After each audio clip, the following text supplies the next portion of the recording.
اور پھر فرمایا وَمِن دُعَاءٍ لَا يُسْمَعُ، اور پروردگار میں ایسی دعا سے پناہ مانگتا ہوں جو قبول نہ ہو۔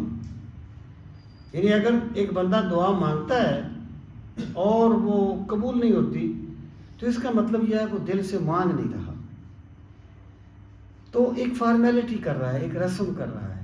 تو اللہ تعالیٰ کے ساتھ رسمیں کرنا یہ ابدیت کی شان کے منافی ہے۔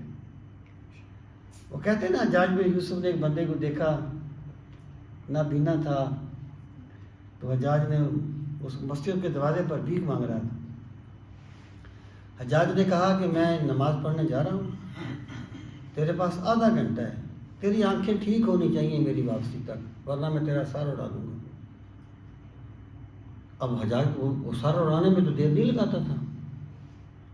اب وہ بندہ جو تھا، وہ جو نابینا تھا، وہ سمجھ گیا کہ میرا سر اڑ جائے گا۔ اب وہ اللہ تعالیٰ سے خشیت اور اضطرار کے ساتھ دعا مانگنے لگا کہ یا اللہ مجھے بینائی دے دے ورنہ میں گیا، یا اللہ مجھے بینائی دے دے ورنہ میں گیا۔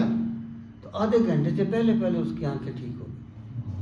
اصل میں یہ جو اضطرار ہے نا، اَمَّن یُجِیبُ الْمُضْطَرَّ اِذَا دَعَاهُ، کہ جب ایک بندہ مضطر ہو جاتا ہے، وہ کہتا ہے پروردگار تو ہی دے گا، تیرے سوا کچھ نہیں ہے، کوئی نہیں ہے مجھے دینے والا۔ اضطرار جو ہے نا، یہ ہے دعا کی قبولیت کی شرط۔ مکفہ اور مسجع جملے دعا کی قبولیت کی شرط نہیں ہے۔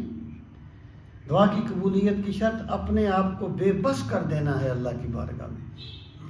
تو آپ نے فرمایا کہ پروردگار میں اس دعا سے پناہ مانگتا ہوں لا یسمع، جو سنی نہ جائے، جو قبول نہ کی۔ یہاں یسمع جو ہے وہ مطلق سننے کے معنی میں نہیں ہے، قبول کرنے کے معنی میں ہے۔